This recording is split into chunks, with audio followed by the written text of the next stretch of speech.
Pemerintah Amerika Serikat melalui Presiden Donald Trump menerapkan tarif impor dan bea masuk terhadap barang impor dari seluruh dunia yang dikenal sebagai tarif Trump. Indonesia menjadi salah satu negara yang terkena dampak kebijakan tarif bea masuk yang diumumkan Presiden Amerika Serikat Donald Trump dalam suasana yang disebut Hari Pembebasan atau Liberation Day. Selain tarif yang sudah diumumkan, Trump juga mengenakan tarif dasar senilai 10% bagi seluruh negara di luar daftar 180 negara.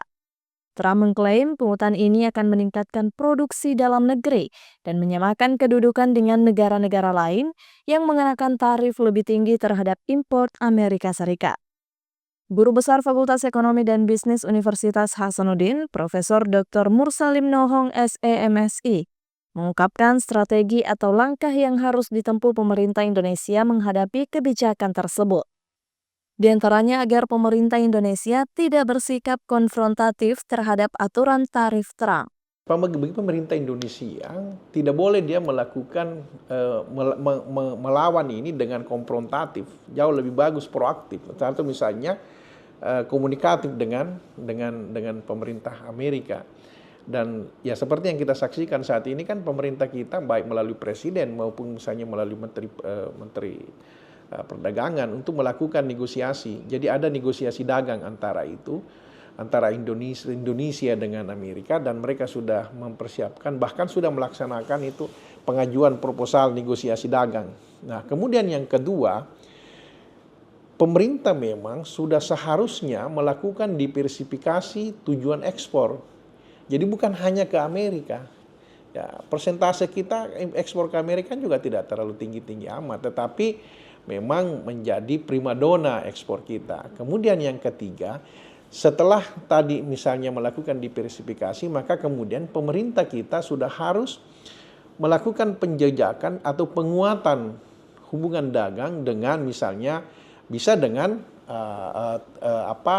Rusia, atau kemudian bisa dengan bridge ya, misalnya Brasil, Rusia dan seterusnya. Nah, itu yang harus dilakukan oleh pemerintah. Nah, poin yang lain adalah selain diversifikasi tujuan ekspor, diversifikasi komoditas yang diekspor.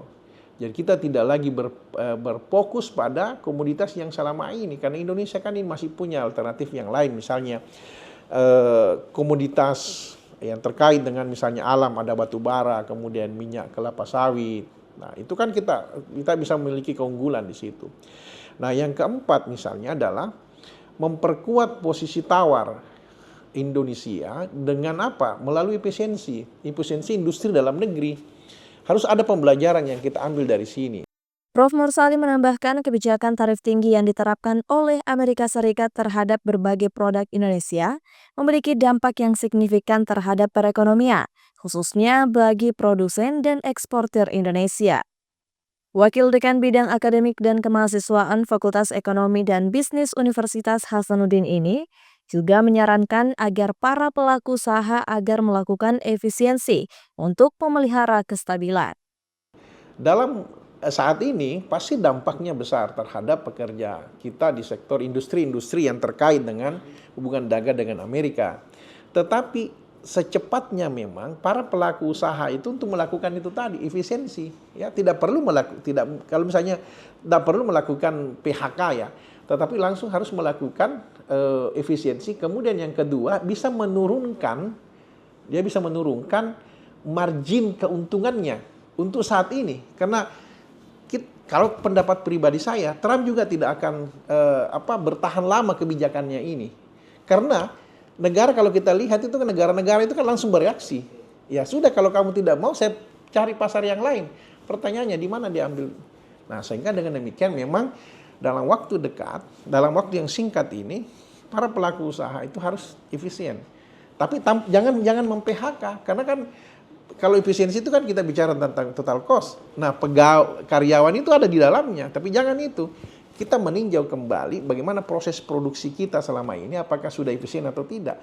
Kedua adalah margin keuntungan ditahan dulu, jangan terlalu tinggi supaya kita bisa mengimbangi.